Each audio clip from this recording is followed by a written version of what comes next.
vidéo du blog Secret de mannequin. Je suis Nathalie Ray, mannequin professionnelle, et aujourd'hui nous allons parler de ces mannequins qui inspirent Chanel. Participer au défilé Chanel ou à une campagne publicitaire est toujours un immense honneur pour un mannequin. Aujourd'hui, je vais vous proposer de faire un focus sur Chanel et en particulier sur deux mannequins cabines emblématiques. Pour cela, nous allons voir rapidement l'histoire de la maison Chanel et puis, après avoir rappelé le rôle du mannequin cabine, nous nous intéresserons à deux muses sélectionnées par Karl Lagerfeld et qui sont devenues incontournables, Inès de la Fressange et Amanda Sanchez. Si Inès est certes la plus célèbre, elles occupent toutes les deux depuis leur début une place de choix au sein de la maison Chanel.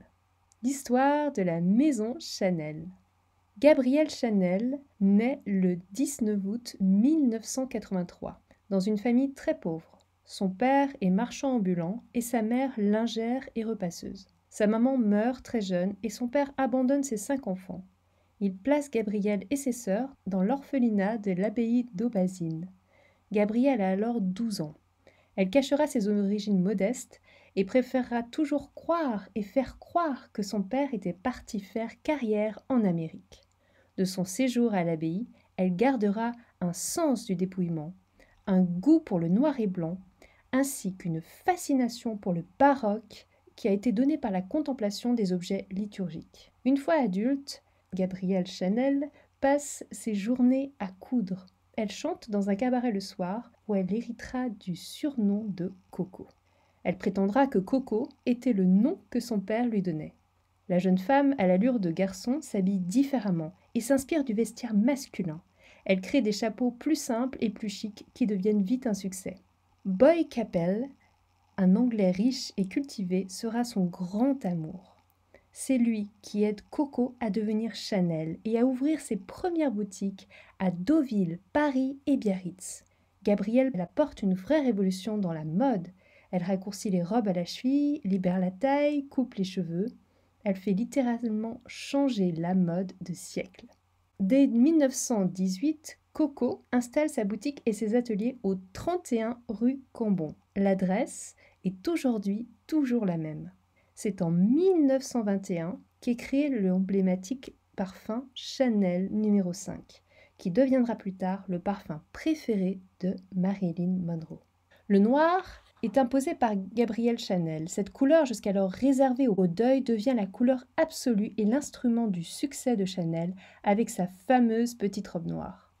En 1939, durant la Seconde Guerre mondiale, Gabrielle décide de fermer la maison de couture. Seule la boutique du 31 rue Cambon reste ouverte et continue de vendre des parfums et des accessoires. Après la guerre, Chanel décide de rouvrir la rue Cambon. Et sa première collection d'après-guerre est présentée le 5 février 1954. Gabrielle a alors 71 ans. Si l'accueil fait par le public français, et notamment la presse, est très blessant et moqueur, elle est en revanche adulée aux États-Unis. Life, le magazine le plus lu du pays, affirme « À 71 ans, Gabrielle Chanel apporte mieux qu'une mode, une révolution ». À plus de 80 ans, Gabrielle travaillait toujours. Elle s'éteint le 10 janvier 1971. André Malraux déclara à son sujet « De ce siècle, 3 noms resteront. De Gaulle, Picasso, Chanel ». Le style Chanel demeure grâce au génie de Karl Lagerfeld et à présent de Virginie Viard. Voyons à présent le rôle du mannequin cabine.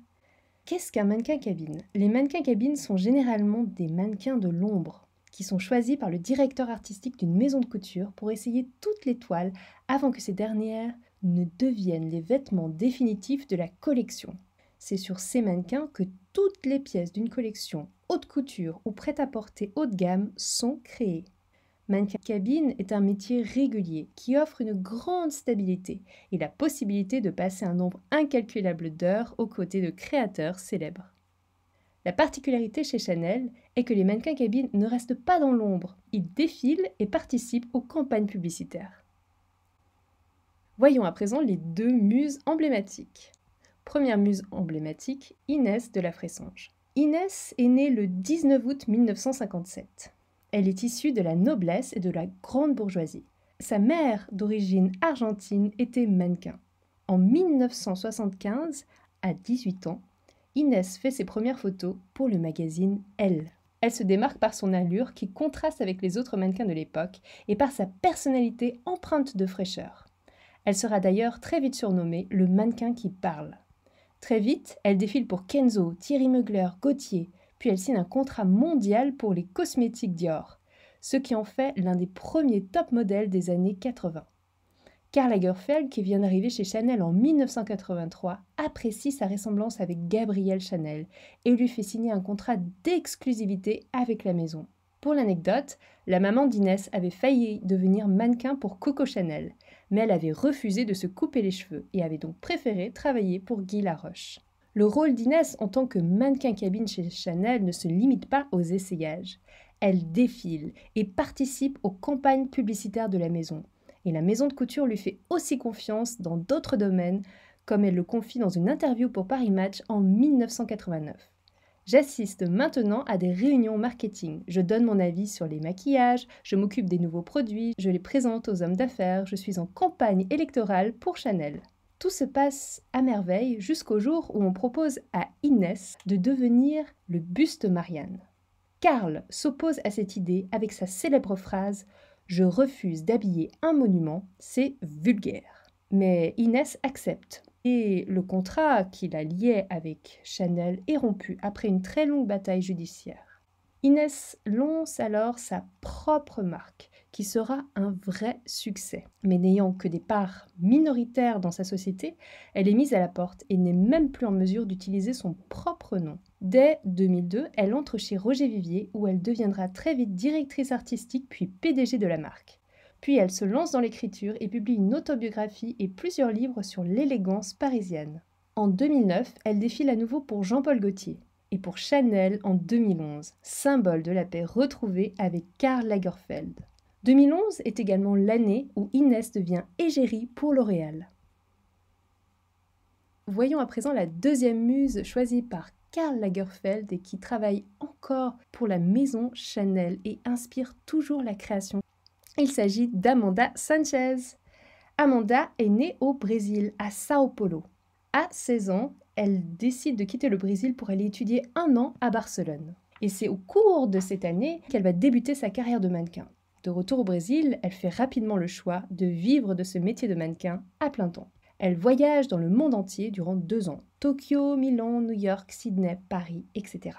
Puis elle s'installe à Paris et devient en 2001 mannequin cabine au sein du studio de création de Chanel, aux côtés de Karl Lagerfeld et Virginie Viard. Chose rarissime pour un mannequin cabine, Amanda a l'honneur de participer à tous les défilés, sans compter qu'elle devient une source d'inspiration de la collection Printemps-été 2021 et pose également pour la campagne publicitaire. Certes, Amanda a des mensurations en or qui lui permettent d'occuper cette place de choix depuis autant d'années. Mais comme vous vous en doutez, le physique ne suffit pas pour réussir une carrière de mannequin. Le mental et l'attitude sont ce qui fait toute la différence. Voici 10 secrets de réussite d'Amanda Sanchez qu'elle a dévoilés lors d'une interview avec Loïc Prigent. Secret numéro 1, être souriante. Secret numéro 2, être ponctuelle. Secret numéro 3, être enthousiaste. Secret numéro 4, être curieuse. Secret numéro 5, être bienveillante.